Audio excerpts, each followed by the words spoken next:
Welcome to the Arms Control Primer, a podcast by the International Institute for Strategic Studies. I am your host, Alex Bollfrass, the head of strategy, technology, and arms control based in Berlin. On each episode, we welcome the world's leading experts in arms control to share their knowledge and assessments on the most critical issues. Whether you are new to the topic or need a refresher, please join us in our exploration of the nuclear past, present, and future. In this season, we examine the histories and policies of countries that may have had nuclear weapons ambitions or even nuclear arsenals and gave them up. We search for lessons for non-proliferation, arms control, and disarmament. I hope it helps you better know a non-nuke. The parallel program started with an initiative. It was by one scientist together with the then president of the Brazilian Nuclear Energy Commission. The first idea of enriching technology autonomously, so through national means, and also in a program that was secret in the sense that it was not open to the public and also to the international community. This decision has been taken because of the international context. In a multilateral way, we have to think that it was the end of the Cold War and that the Soviet Union and the United States decided to agree on a new treaty for banning peaceful nuclear explosive. In that context, also, Brazil was approaching Argentina. During military rule from 1964 to 1985, Brazil pursued a civilian as well as a parallel secret nuclear military program. The fall of the military regime led to more transparency and international cooperation, and Brazil joined the NPT after many years of criticizing the treaty. To illuminate Brazil's nuclear history and its current position on nuclear disarmament and arms control, we are joined by Leonardo Bandarra and Carlo Patti. My name is Leonardo Bandarra. I'm a senior researcher at the Institute for Development and Peace at the University of Duisburg-Essen in Germany. I work in a project called VeSPoTec, the consortium of German-based universities, and I'm working mostly on nuclear verification for arms control, safeguards, and disarmament. And I'm Brazilian, so I'm happy here talking about Brazil. I would say we have roughly 4 phases of the Brazilian nuclear programs. The first phase is very early on. It already started in the 40s and 50s. Brazil was an active follower of the development of nuclear technology worldwide, had some participation in the United States program as well in the 40s, and it had established contacts with countries like France and West Germany already in the 50s. This was the first phase of the program, mostly for research purposes and for developing technology, having a nuclear complex. This is the second phase. And the second phase, open also as well, autonomy, so in development. One thing that Brazil never gave up, at least in the discursive level, was peaceful explosions, which would give problems later on as well. That's when the nuclear program was developed. So we have the agreements with first United States, with Westinghouse, the construction of the first nuclear power plant in Angra. And then we have later on the agreement with West Germany for the construction of 8 power plants. And so we have also discussions in the late 70s and facing more restrictions with international access and cooperation from the countries that are the traditional suppliers. This is the context in which the parallel program was created. And this is the third phase of the Brazilian nuclear program, when we have virtually 2 sets of activities. One was the official program under safeguards and under the framework of the agreements with the United States, Westinghouse, and also with Germany. The parallel program started with an initiative. It was by one scientist together with the then president of the Brazilian Nuclear Energy Commission. And in this process, they presented then the General President Geisel the first idea of enriching technology autonomously. So it means through national means, and also in a program that was secret in the sense that it was not open to the public and also to the international community. The first samples of UF6 were presented relatively quickly, which created then the ground for the establishment of the parallel activities in 79. The parallel program was more of a set of different projects. It was not like in other countries when you had a very clear decision to make something specific and something structured with a given goal. We had all these projects that were developed in the 80s. In 85, Brazil changes to civilian rule. This is the time when Brazil gets closer to Argentina. And all this time led in 87, Brazil announced it had developed autonomously technology for enriching uranium. And this announcement done by President Sarney, our first civilian president after the dictatorship, was first given to Argentina through a letter and then to the public. So this already shows that there was a process of rapprochement over there. This rapprochement was intensified in 1990. 1990 is when President Carlo takes office. President Carlo was the first directly elected Brazilian president in over 20 years. So he had a popular mandate to change the country structurally. And in this part, we also have the closure of the secret program. This was part of a broader framework of joining international institutions. At that time, Brazil developed a bilateral partnership with Argentina and created the ABACC, so the Brazilian Argentine Agency for Accounting and Control of Nuclear Materials, which is a safeguards agency between Brazil and Argentina, in which inspectors from both countries have full access of each other's activities. And in this part, the idea was to create an organization that would serve more or less as a cotton between the two countries and the international community. This idea would be that they would verify the countries and they would also verify independently, but they would also conduct joint inspections with the International Atomic Energy Agency, which would have full access of all the facilities. And this is important because it creates a new way of conducting safeguards. You already have other regional verification organizations in Europe. ABACC is different because of its scale. And it's also different because Brazil, after that, is the only non-nuclear weapon state with military facilities under safeguards. And now it's also developing the nuclear submarine. So this is also a project that continues. So from 90, we have this fourth phase of the nuclear program in which everything was combined under international inspection.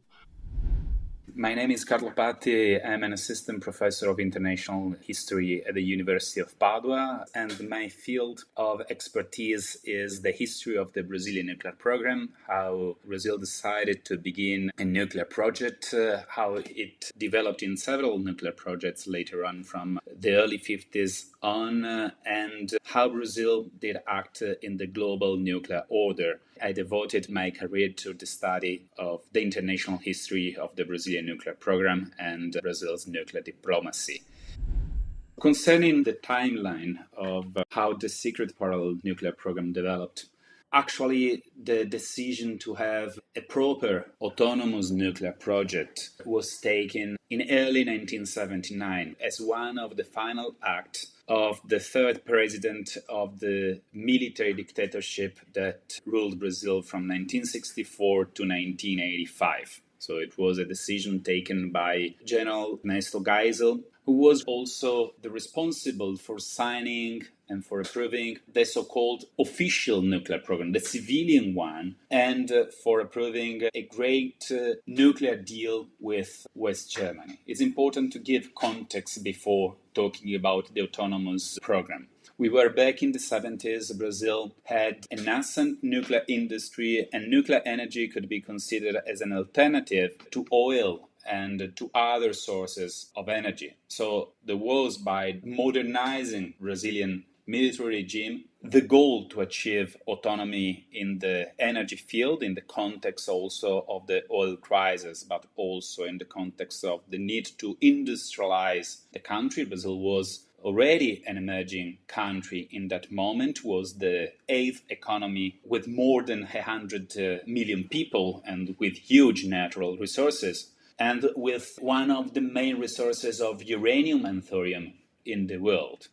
So Brazil wanted to invest in nuclear energy. Since the 50s, when the first nuclear project had been approved, the main goal was to reach autonomy in the nuclear field for mastering the whole nuclear full cycle and having also possible foreign partners to do that.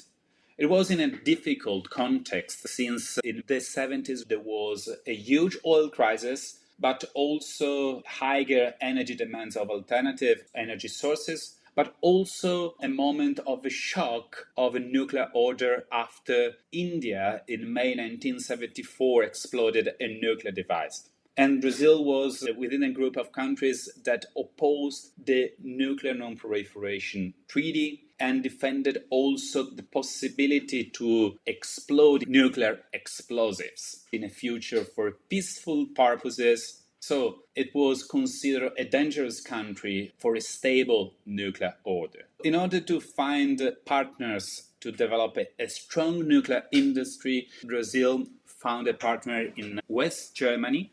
And West Germany in June 1975 committed to cede to Brazil the whole nuclear fuel cycle and up to 9 nuclear power plants. At the end of the construction of the power plants, Brazil should be able to build the nuclear technology and to master the nuclear technology. This agreement would be under international safeguards, but this agreement also suffered several attacks from the United States and from stricter non-proliferation rules that also included the creation of full-scope safeguards given by the establishment of the Nuclear Suppliers Group back in 1975, but above all of the US 1978 Nuclear Non-Proliferation Act that limited the cooperation on sensitive technologies with countries that were not accepting stricter safeguards than those that Brazil actually accepted in the agreement with West Germany. The nuclear program was under multiple attacks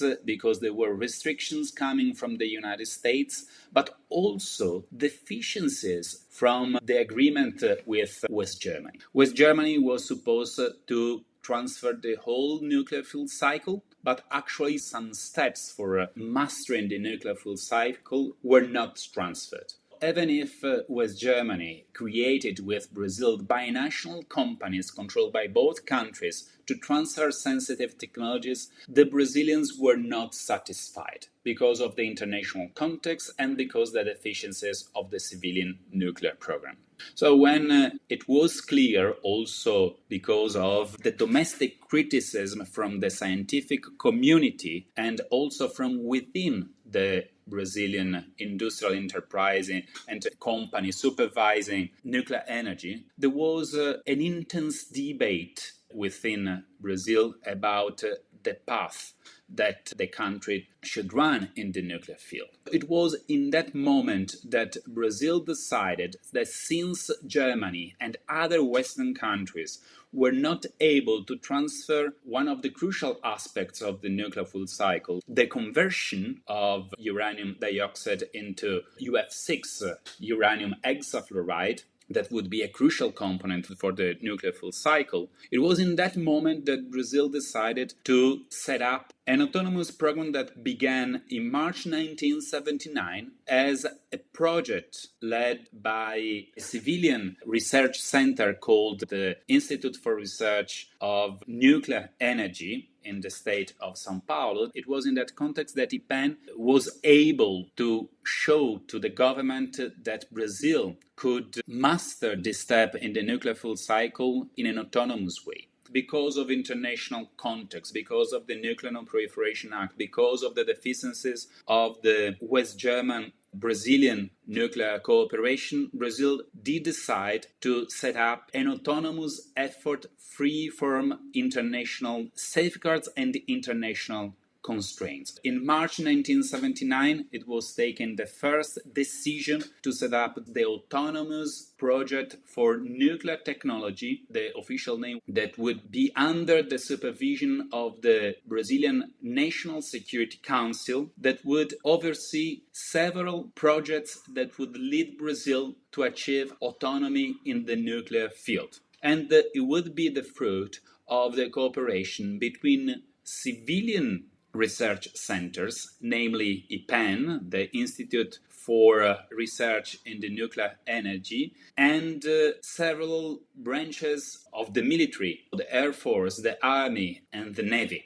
This program was called parallel by the press in the following years because it would be parallel to the civilian program that continued to go on in the following years. From 1979 until 1990, we had two parallel projects, the civilian one and the secret civilian military one. The second one would be free from international safeguards and would be kept secret because of the need to safeguard the possible achievements that this project could lead to. The first step was to organize this autonomous program. This project had the goal to reach the mastery of uranium enrichment through gas centrifuge technique. And it was able to reach its final result in a very short time period because the very first centrifuge had been assembled in 1982, relying on the indigenous expertise in Brazil,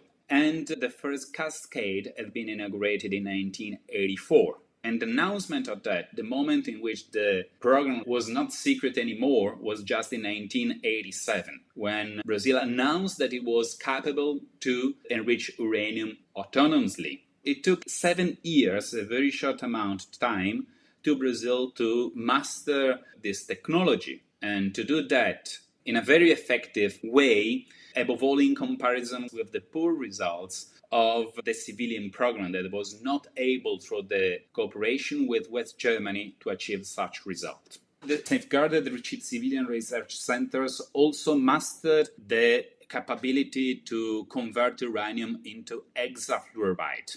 And it was a significant step towards an autonomous nuclear fuel cycle. The same civilian research center within the secret project were also able to master the technique to reprocess spent fuel. But what is intriguing is that there were also other projects. The final aim of the Navy in the nuclear field was to produce fuel for a future nuclear submarine. This was a secret project that Brazil had since the beginning of the 70s, and that gained force in the late 70s after the collaboration with civilian research centers in São Paulo, creating a research navy in Aramar, in the state of São Paulo. The final purpose, and this is one of the fruits of this secret parallel nuclear program, is that right now Brazil is still working on the possible construction of a fleet of nuclear submarines, this time through the cooperation with France. So this was the first part of this autonomous project, the project of the Navy with civilian research centers.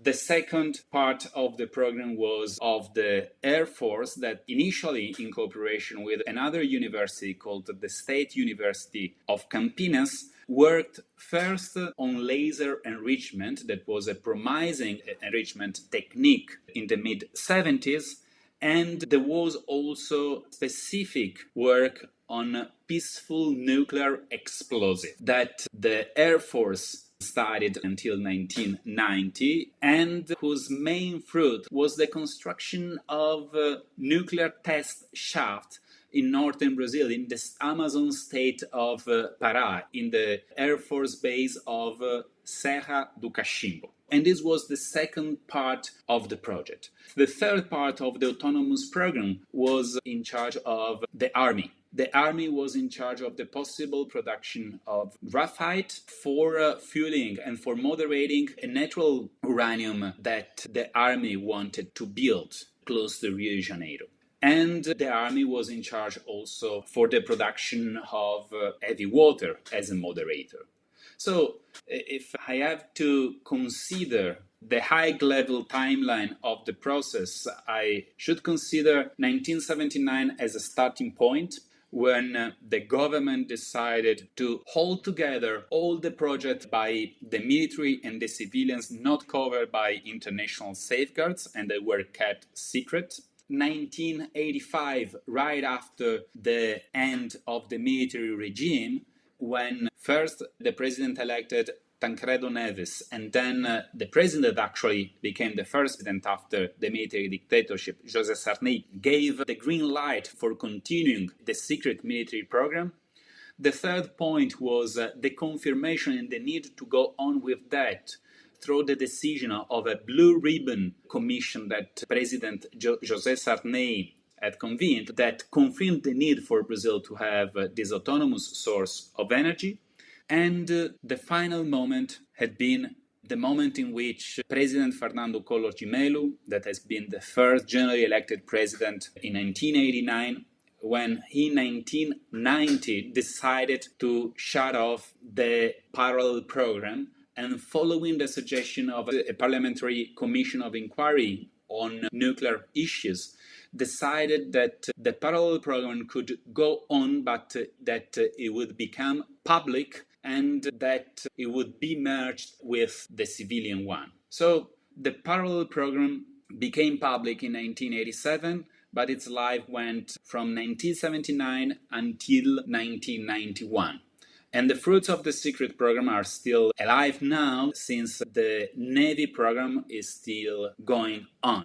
Brazil received foreign assistance from several countries to develop its nuclear program. Leonardo Bandarra shares how that cooperation unfolded. I should divide foreign relations that Brazil had in its nuclear developments into three axes. We have first the global north, so the countries that developed nuclear technology before Brazil, that are also the traditional partners of technological agreements and technological enterprises. So we have the United States as usually the first preferential partner. Historically, we also have the Western Europeans. We had also some attempt to France. The submarine program, there is an agreement in 2008 of joint work with France, in which France helps developing the casks of the submarine, but the nuclear part is fully Brazilian. In the 50s, there was also some agreement attempt with France. There was some joint cooperation for research reactors. West Germany became, however, the biggest partner, especially in 1975, through the agreement. And even though the agreement did not fulfill all its expectations, we only have one nuclear power plant from that. And they also became a critical partner in terms of training engineers that are training here in Germany and with joint development of technology. But this technology proved not viable in the commercial and the scale that it was promised in the beginning. We also have another axis, and this axis is the south axis and the regional axis. The south, I would say, is a very interesting because that's when we have, especially in the 80s and 70s, during the phase of the autonomous project, some attempt to develop and acquire technology from different sources. There were some contacts in the 70s, and was possible because of President Geisel's universalist foreign policy that he got back from the democratic period. So the idea of looking for different partners and being open to all partners, very strong anti-communism at home, but open to other partners and talking with them. At that time, we had also talks, for example, with Iraq for some cooperation, which did not went much further, but there was some contacts of there in exchanging of information. This was the time when Saddam came in power later on. So we also have some talks, also small in scale, but with Mexico, also with the People's Republic of China. There is an indication that Brazil bought uranium in 82 from them after the visit from the Nuclear Commission's President Rex Nazaré Alves to China.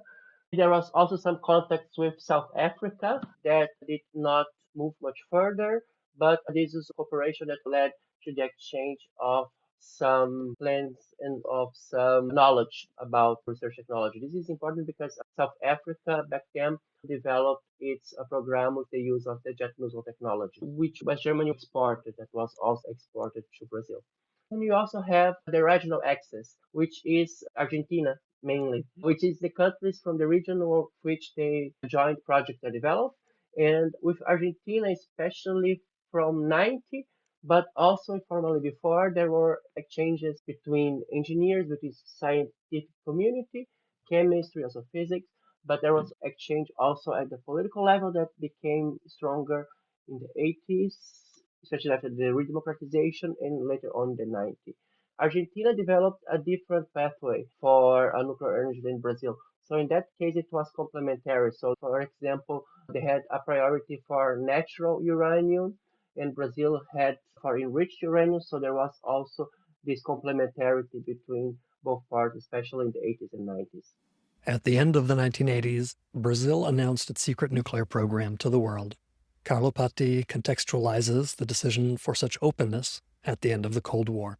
The secret nuclear program became officially public just in September 1987 when President José Sarney announced that the Brazilian had indigenously reached the mastery of uranium enrichment through a gas centrifuges method thanks to a secret effort conducted by the National Nuclear Energy Commission and the Navy. And even if rumors about the secret project appeared earlier in the press, but has never been admitted until late 1986, the decision to conduct the program in a public sphere began in 1987. Within the discussion of the National Constituent Assembly that was supposed to discuss about the new constitution that democratic Brazil would approve. And in the context of Chernobyl, in the context of rumors about possible nuclear weapon program of Brazil, the Constitutional National Assembly had two possible options. On the one side, banning nuclear energy, as many countries did to remove nuclear energy from their energy plans right after Chernobyl, or to limit nuclear energy just to peaceful activities. The first moment in which the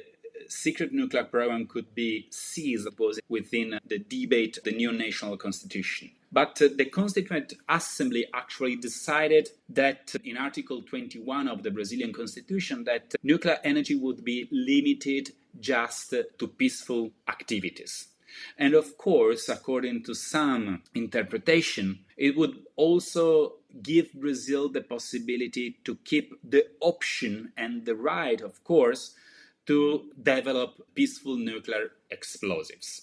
The decision to seize the secret nuclear program actually was taken in 1990 by the new generally elected President Fernando Collor de Mello. It was the decision had been taken after that a working group composed by several bureaucratic units in the Brazilian government and also after a national parliamentary commission of inquiry suggested the president to go on with the effort and made by the secret nuclear program, but to merge this nuclear program with the public one. The final decision of extinguish this side of the project has been taken in September 1990 when the president flew to the Air Force bases in the Amazon state of Pará, in Air Force base of Serra do Cachimbo, to close officially the nuclear shafts that were part of the PNE program of the Brazilian Air Force. This decision has been taken because of the international context. In a multilateral way, we have to think that it was the end of the Cold War and that the Soviet Union and the United States decided to agree on a new treaty for banning peaceful nuclear explosives. The two countries decided not to go on with their own projects with PNEs. That in that context also Brazil was approaching Argentina. So the decision was not to dismantle the secret program, but to make the program public and in the context of budget restrictions, not to fund anymore some specific parts of the project. The Army, the Air Force, and partially the Navy should be self-sufficient in funding the program that until that moment had been funded by secret bank accounts that were, according to primary sources, but also by the press, by a so-called Delta account that was the fruit of the revenues of the cooperation with Iraq, that was also a country that cooperated with Brazil in the nuclear field. So the program has not been dismantled, but it was downgraded and it wasn't well funded anymore. The idea was to merge it with the public one, and the end of the parallel program would be also the beginning of the path of Brazil towards creating its own nuclear non-proliferation regime along with Argentina, with a system of mutual inspection and controls with its neighbor, and also its fast approach towards the nuclear non-proliferation treaty. Brazil and Argentina were united in their opposition against the NPT and its safeguards, and set up their own bilateral inspection regime. Carlo Patti discusses how Argentina and Brazil transformed their rivalry into collaboration. The Argentine-Brazilian Agency for Account and Control of Nuclear Materials, ABACC, is the fruit of 10 years of dialogue or more between Brazilian and Argentine authorities. The two countries have been considered as rivals in the nuclear field. Argentina was the first country to have a nuclear power plant in the region, in the southern cone, in Latin America. Argentina was quite advanced in the nuclear field, and it was also a country that did oppose to the nuclear non-proliferation treaty. And in that context of possible rivalry, but also of a common opposition to the nuclear non-proliferation treaty that both countries consider as an unfair treaty, and considering also that both countries defended the right to design and build peaceful nuclear explosive, the two countries decided in 1980, in the context of the military dictatorship existing, that after that they successfully negotiated a solution for the control of the hydrographical basin and of the water resources of the Paraná River, they could actually begin a large-scale cooperation in other fields. And the first field that they decided to cooperate was the nuclear field. We were in the approach between the two countries that began in 1980.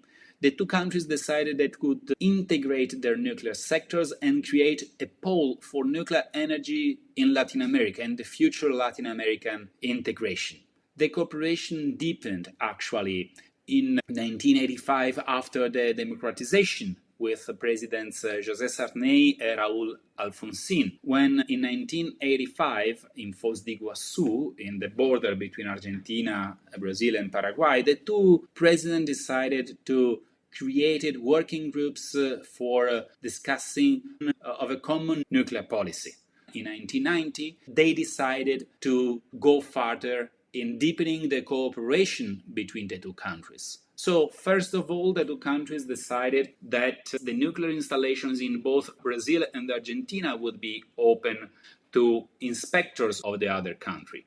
So it was created a system of control and account of the nuclear materials and the plants in both Argentina and Brazil. But later on, in 1991, after that, the two countries decided to give up the right to peaceful nuclear explosive. And eventually, they decided to create an international organization with its headquarters in Rio de Janeiro, created for inspecting each other country. And that was called ABACC, the Brazilian-Argentine Agency for Account and Control of Nuclear Materials in the two countries. So now we have this binational organization created by two countries outside the NPT, outside the nuclear suppliers group, and outside other regimes that the two countries consider unfair from the perspective of the global south. But what is important now is that because of external pressures of the two countries and after the full establishment and the full compliance of the NSG, the Nuclear Suppliers Group trigger list, starting from 1992. And because of pressures, of course, from the main partner of the two countries, that was West Germany, but also by the United States and by all the environment that was created after the end of the Cold War, the two countries decided that this system could be open also to the IAEA, that Brazil and Argentina would apply to their nuclear programs and the nuclear projects, both military and the civilian ones. Brazil kept and keeps a military project, the nuclear submarine project, and they decided actually that those inspections could be also expanded to the International Atomic Energy Agency.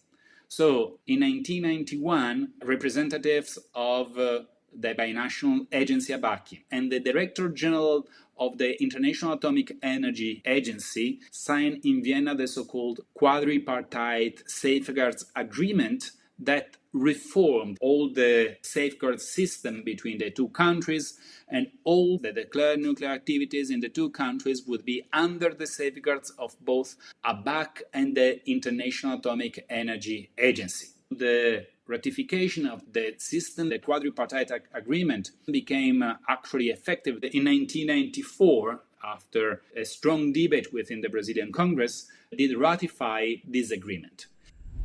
It led Brazil also to change its attitude towards a nuclear weapon-free zone that Brazil was a member of since 1967, that it was the Treaty for the Prohibition of Nuclear Weapons in Latin America, also called Treaty of Tlatelolco. That was the fruit of a Brazilian and Mexican proposal right after the nuclear missile crisis in 1962, that imposed a nuclear weapons-free zone in Latin America for avoiding possibly new nuclear crisis in the region. That Brazil had proposed actually before the military coup in 1964, but things changed actually from 1964 and 1967 when the treaty had been negotiated.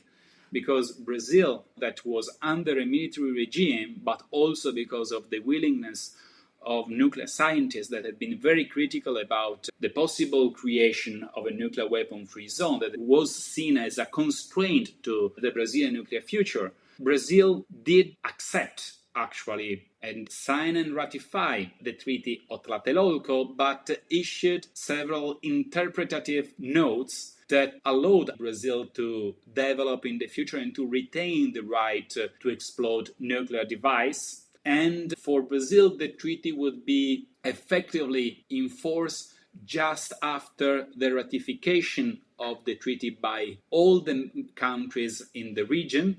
And Brazil was aware that Cuba would not accept the treaty and didn't accept the treaty until 2002. So the decision, the things changed after that Brazil created ABACC. After that, Brazil actually accepted full scope safeguards that were already present in the Treaty of Tlatelolco and that Brazil didn't want to accept back then in the 1960s. Brazil was one of the proponents of the treaty, but it was also one of the opponents on the treaty when the treaty should be implemented because it wanted to develop freely its nuclear sector and to retain the right of peaceful nuclear explosive. And Brazil exploited the membership of the treaty even if it wasn't a clear full member. Because for Brazil, belonging to the treaty was a way to show to the international community that it was part of a non-proliferation treaty. So this new situation led Brazil to accept the treaty. In 1994, after ratifying the quadripartite safeguard agreement, Brazil did join effectively the Tlatelolco Treaty, and so did Argentina and Chile. So it was in that moment that the treaty actually became fully implemented. Also before Cuba joined the treaty in 2002. Brazil had criticized the Non-Proliferation Treaty for many years, but ultimately signed the treaty in 1997. Leonardo Bandarra and Carlo Patti detail Brazil's path towards signing the treaty. We had the Treaty of Tlatelolco, that is the Treaty for the Nuclear Weapon-Free Zone in Latin America, which precedes the NPT by 1 year. that was done at a regional level but aiming at a global level. These negotiations were discussed in parallel. We have the negotiations in Geneva within the 18 Nations Disarmament Committee, which Brazil was part of, and the negotiations in Mexico for the regional weapons free zone. So the proposal of a nuclear weapon free zone was done by Brazil in 1962. Without the support of other countries, it faded away. If you see the negotiations in the 18 Nations Disarmament Committee, the proposals that most countries did, especially those from the global south, here I'm thinking about Brazil and Argentina, but also about India, about the United Arab Republic, which later became Egypt. Most of those proposals were not taken into account in the final draft. The NPT was not negotiated, it was imposed by a draft by the Soviet Union and the United States. And I think it was a position that was shared very strongly by this older generation of diplomats and also technicians who followed the negotiations of the NPT, which also is one of the reasons that became in the Brazilian memory for a rejection of that treaty that took long for accepting that. It freezes power. This freeze of power and power structure was not in the interest of Brazilian policy. This is one of the reasons for the rejection of the NPT for so long. It changes as well, I would say, for two reasons. So one was these internal changes in the Brazilian structure with the democratization, with this new group of people that came to power, with the opening up to international regimes that came especially since 1990.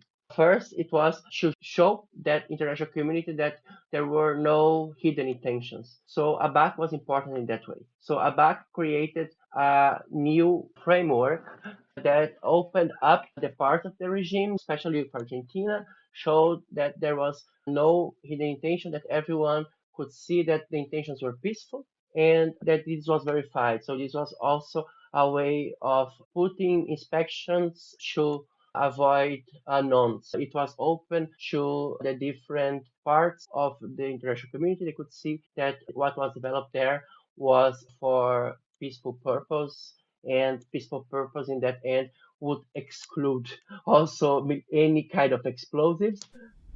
Brazil decided to join the NPT after opposing the NPT for almost 30 years. It signed the NPT in 1997 and did ratify it in 1998. It was a U-turn for the Brazilian diplomatic tradition. One of the goals after creating ABACC was to join the global nuclear order through a step-by-step approach.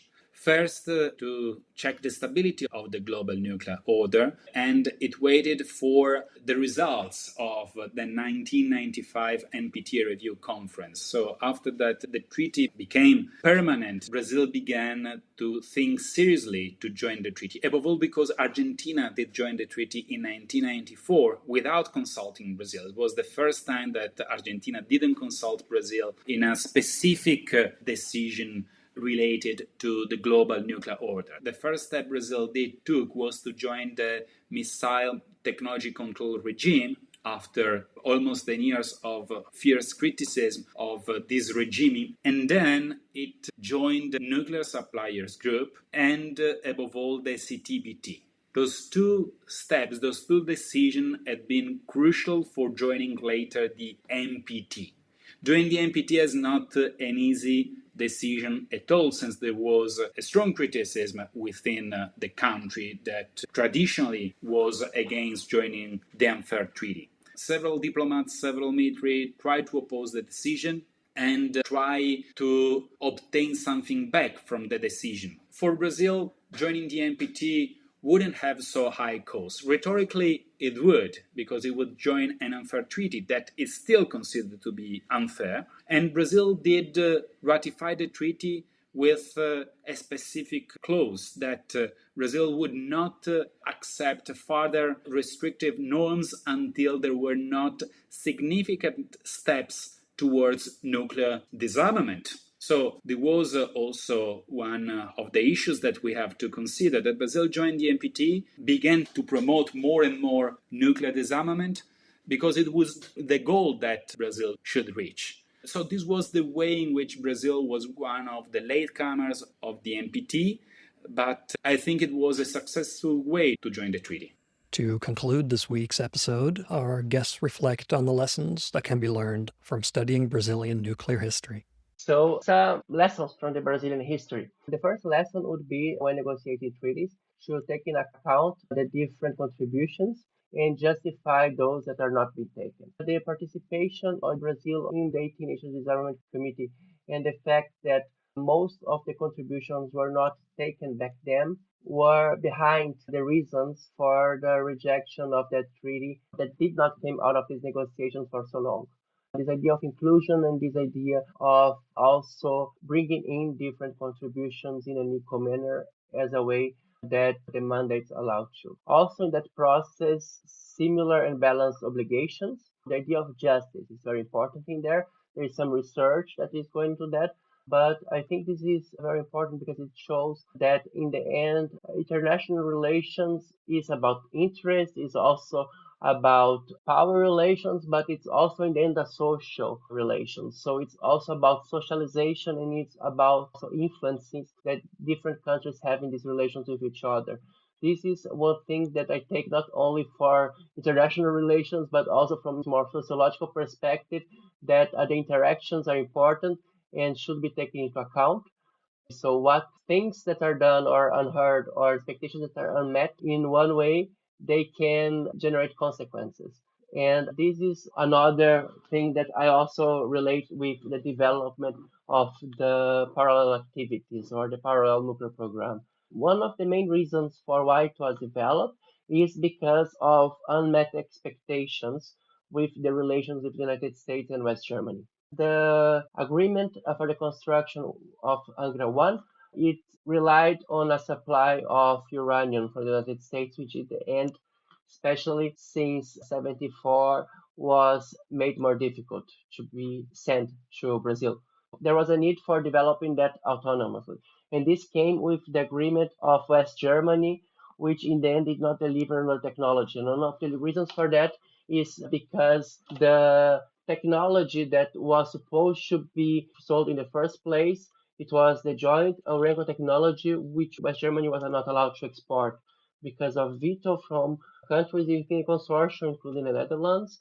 Also, the British were not so convinced by that. In the end, the technology that was sent was also not the one that could be used at a scale that the country thought it needed. So this was planned for a huge increase of the nuclear energy over time. And this is also one of the reasons for why the autonomous nuclear program was developed.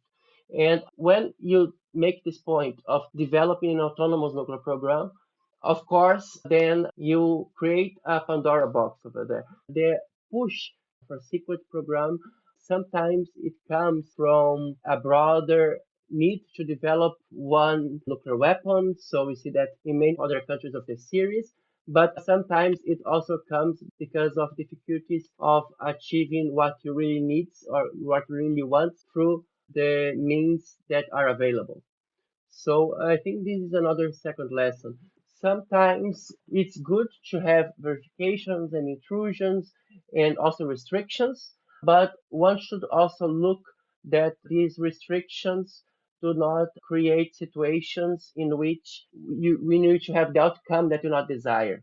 In that case, I think it was too much as a cautious or too much rejection of the possibilities of cooperation led to clandestine operations. This is also one interesting lesson that is sometimes counterintuitive because if you look historically at the documents that were back then, especially in the 80s and 70s, there was lots of discussions about targeting Argentina or about the rivalry and which in the end were not the main point.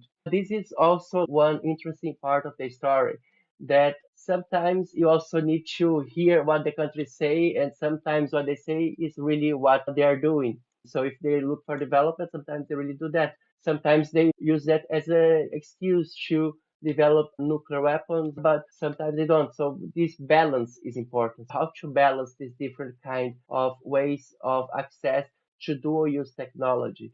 And this is important for the nuclear field, but I think this can also be used for different realms. So it can also be used for most kinds of high tech and sensitive technology when to find intentions of countries.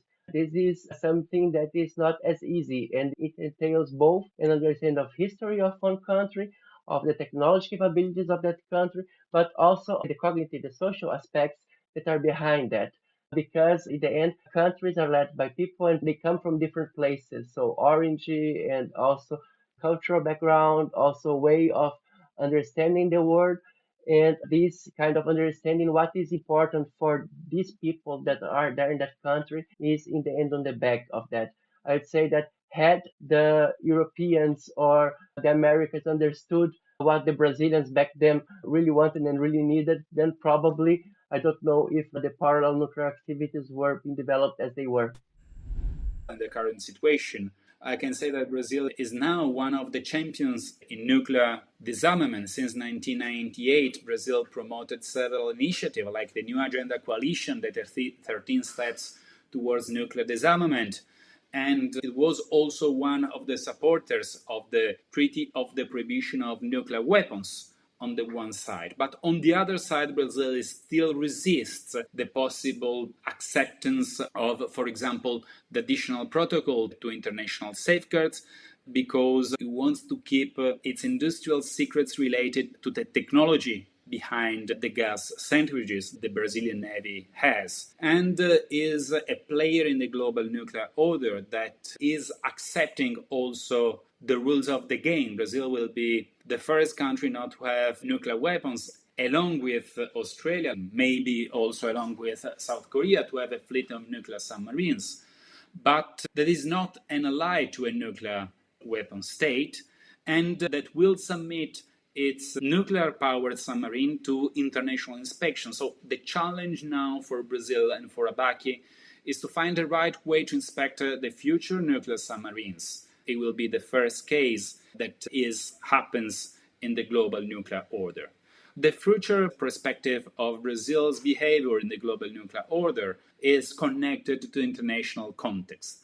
Right now, in this difficult international context, Brazil decided not to ratify the Treaty for the Prohibition of Nuclear Weapons, even if Brazil was one of the countries that promoted it from 2013 until 2017, when Brazil was one, or if the first country to sign the treaty. This is connected with the political situation and the international context that has been seen as unstable. There are several voices within Brazil that defend the possible review of the posture of Brazil towards non-proliferation norms, and they defend also the option of Brazil to have nuclear weapons in the future. Let's say that the future is not so clear in the Brazilian perspective, even if Brazil right now continues to be a solid supporter of nuclear disarmament from the diplomatic point of view. Thank you for listening, our guests for speaking, and the European Union Non-Proliferation and Disarmament Consortium for funding this series. Until next time, stay optimistic.